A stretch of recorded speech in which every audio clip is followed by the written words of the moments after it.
I'm 95 years old.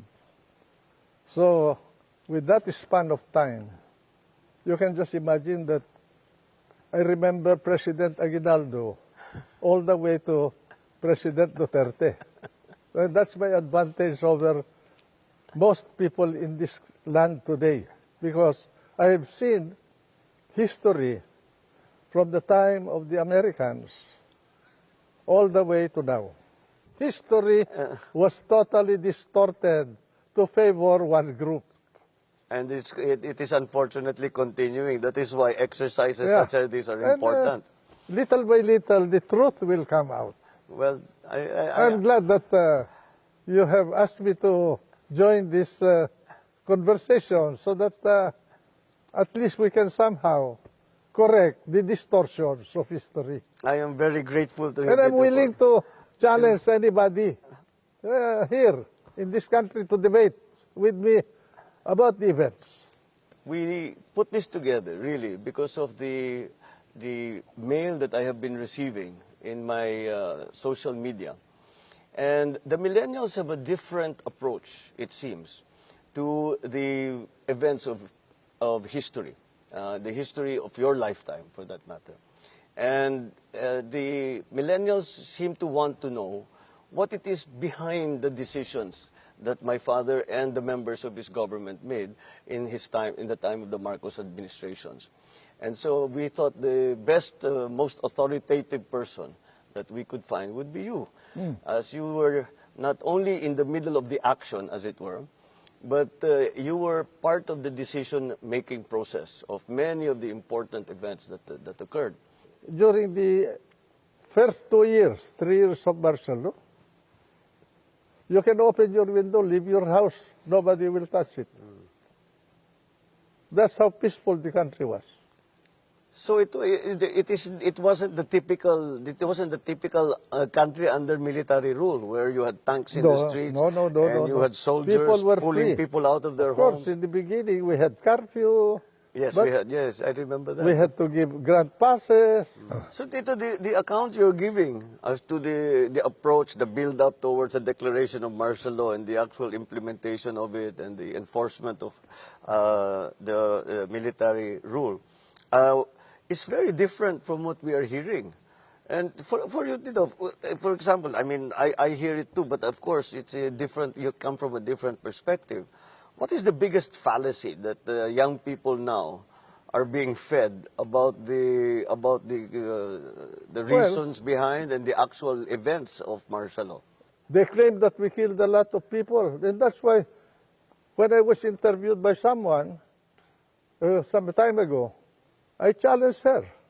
Name me one that we executed, what we killed other than Lim Seng. What was the accusation? Was that the summarily executed? That we had 70,000 persons arrested, which was not true.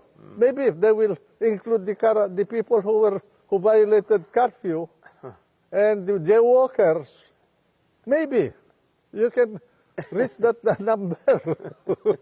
But anyone who was people can go out at night. They can go out and fish. They can go out to farm, they can go out. They were free, in fact. Of course, if you are a member of the rebel group or a warlord or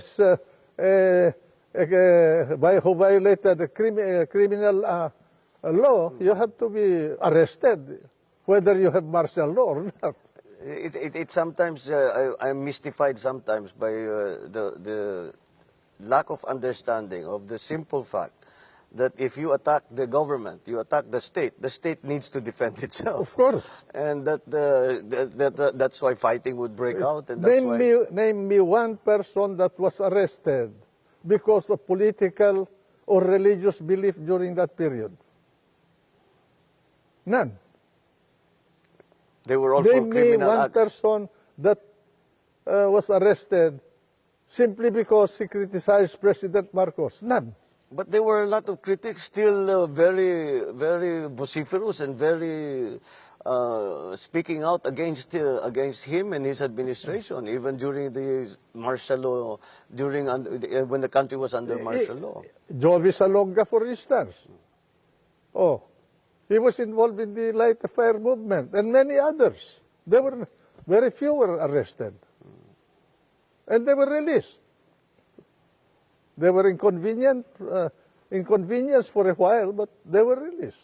The late Pepe Jokno, he didn't want to be released. I told Pepe, just sign anything and just get out of here. I told him. All of that seems to have been lost in the accounts that we hear now. Well, I cannot blame the so-called millennials when they were born in 1980, no? Let's say, Yeah. Well, that's they a did good not know anything. What they know is what they read or heard. And it is, They read something that was based on inaccurate facts.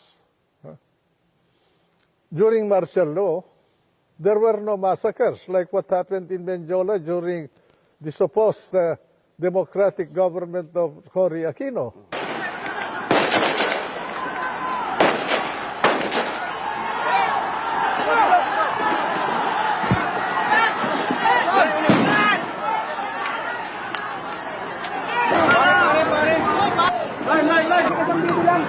maybe you could explain to these young people the approach that you took to governance. Kasi Tito, I remember when I was young, I would listen to my father's speeches and lagi kong naririnig the phrase nation building. And I have not heard that phrase since 1986. And it does not seem to be the priority or the guiding principle in governance anymore. You mentioned about nation building, which was a battle cry of the Marcos government. That's right, Tito. That was all included in the national plan that was prepared by the brain trust of your dad.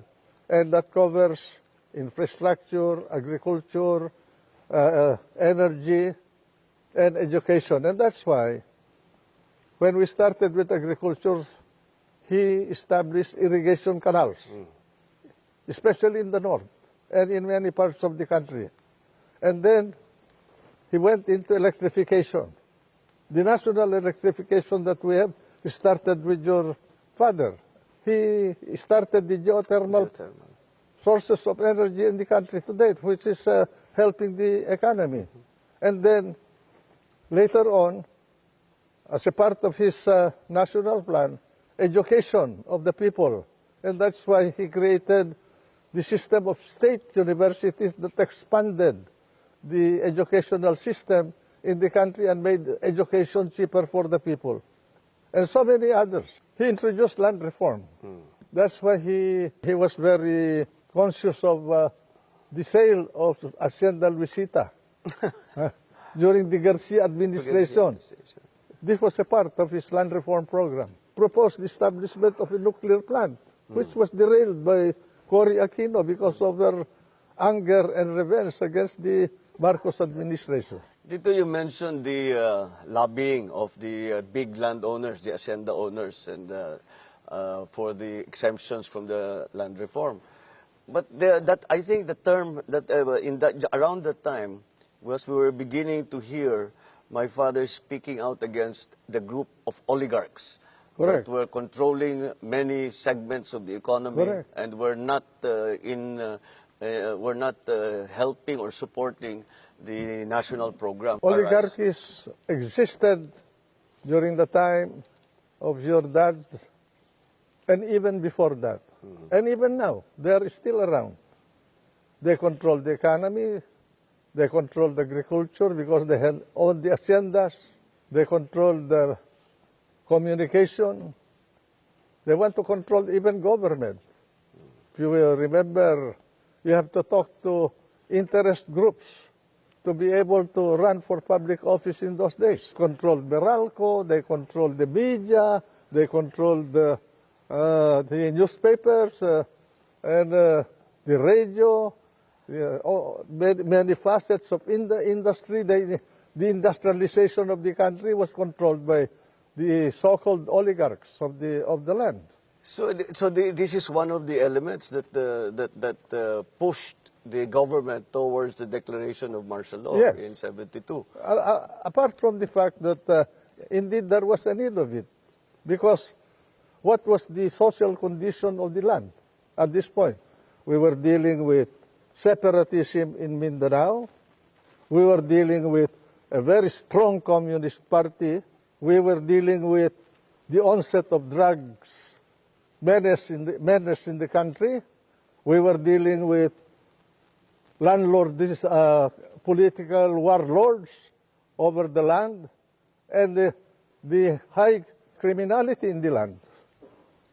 And what was our instrument of power at that point? We had only less than 50,000 in the armed services. That included the constabulary, the army, the Air Force, the Navy, and the Coast Guard. And our weapons were carbines and Garands of World War II vintage. World War II vintage. Against the Belgian FALS, the Kalashnikov or AK-47 of our adversaries. I think nakakalimutan dito the extent of this warlordism and the size of the private armies. The size of firearms in the hands of the civilian population was much more than the capability of the armed forces of the Philippines and the constabulary.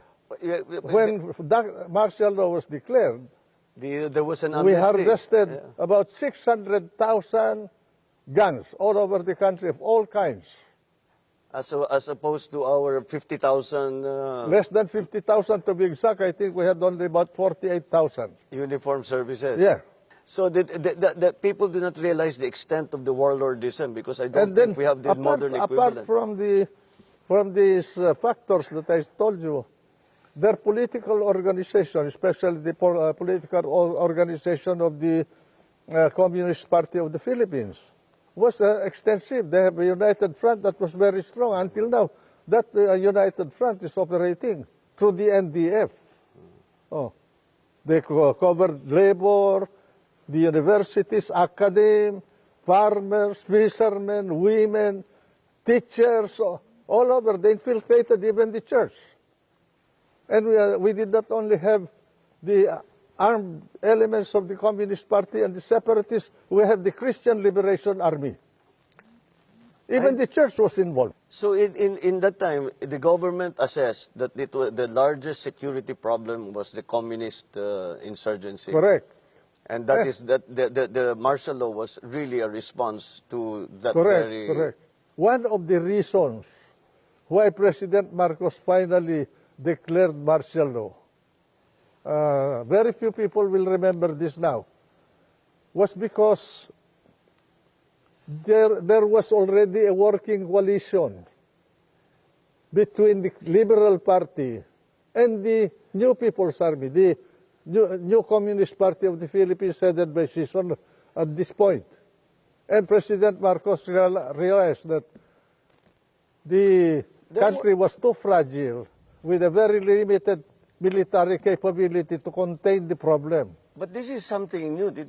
I did not know there was a formal agreement or between a political party. God. Ninoy Aquino and I met in the house of Ramon Silay in Urdaneta village. He was my neighbor. Paul Aquino is still alive. He was present in that meeting. He was the one who reported to me that he had a meeting with the leadership of the Communist Party, and they were discussing a coalition government. But this was together with the Liberal Party at the time? He was a member of the Liberal Party. But the Liberal Party hierarchy was part of this arrangement? Or? When President Marcos finally confronted them with information, they refused to talk to President Marcos. I didn't proclaim martial law alone. It is made to appear as if I just signed the decree and said, I impose martial law on each and every one of you. No. I asked the legislature to please pass a law proclaiming martial law because there was anarchy in the country. Now, let me say this. The opposition was strong. And they were members of the Security Council, and somehow they adopted a resolution which required that there be a unanimous vote for the armed forces to be able to move And therefore the armed forces was immobilized. At the same time, I asked the opposition party to come and join me in a coalition government. I offered one half of the cabinet. And of course they laughed at me and said, why should we join you? We're going to take over the government. By the time you are through with the exercise, you're dead. How was the evolution of the thinking within the administration to finally come to the decision that my father declare martial law in Because 72? it started when they invented the Jabida massacre. I say invented because until now I've not heard of anyone who complained about anybody being massacred in Corregidor. No one. The only one who was who appeared as a member of the trainees, supposedly the Muslim trainees in Corregidor, was that fellow who swam across the Corregidor to Cavite, which was the invention of Montano and Ninoy Aquino. That is, and because of that outburst, political outburst of Ninoy, we lost Sabah. And then that Jabita massacre, what they call this, injured the political stature of the Marcos regime, followed by the Plaza Miranda grenading in 1971. And because of that Plaza Miranda, I was a victim. I was a candidate afterwards for senator, and I lost because we were blamed for Plaza Miranda, although that was the handiwork of the Communist Party.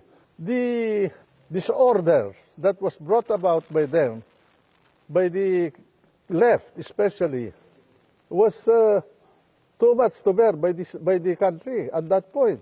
As a Secretary of Defense, I had to fight both the Muslims in Mindanao and the Christians. And then at the same time, there were also datos who rose against the government. The group of the MNLF were sponsored by Malaysia because of the limitations imposed by the government, the regime, or the political situation in the country before martial law. The hands of the president was limited, so he finally decided, after he was re-elected, to impose martial law. He asked me to study his powers under the Commander-in-Chief provision. I was Secretary of Justice at the time. The declaration and the implementation in the very first days. I was not here. I was abroad studying. And I remember that I just got the news from a phone call. My father had mentioned it previously, and he said that things are getting pretty bad. And he had spoken about the suspension of the writ of habeas corpus. And after that, he was talking about that he had hoped not to declare martial law. But I got the news that your dad asked me to prepare this study in December of 1969, because he was anticipating that he will finally have to face the music. When we finished the studies about January of 1970, at this point the President transferred me to the Department of National Defense. And then he waited from 1970, 71. He allowed the election of 1971 to go through, where the nation was experiencing violence and disorder. Because he did not want to declare it. He was hesitating to use his Commander-in-Chief powers. Until finally, in 1972, he decided. My countrymen, as of the 21st of this month, I signed Proclamation number 1081, placing the entire Philippines under martial law. So it's not remembered very well, or it is not well documented, or it is not well disseminated about how large and how severe the problem was of the communist uprising and the well, we still see the fighting in Mindanao, but it's over a different different Well, ideology we now. were able to arrest all of the leaders, including Jose Maria Sison, Juliet, the wife, and several of the leading commanders of the Communist Party, and emasculated the organization until later on, when we had, after EDSA, Cory restored the problem because he released all the released all of leaders of the those Communist leaders. Party, and then, including Father Balweg of the Cordilleras, and then brought back Miswari from Saudi exile Arabia, yes. to revive the MNL problem. Oh. And was there a reason stated That for is where why I they parted ways with? with Cory. Oo. In the face of all of this, I think we come to the question: how did you think Cory did as president? Did you think she Well, wala you kami know, I dito, must so tell hindi you namin that, alam masyado yung mga detalye. You know, Bongbong, having been involved in the cabinet of President Marcos, and I'm not saying this to denigrate anybody, I was dismayed when in my first cabinet meeting with Cory, she did not make any decision.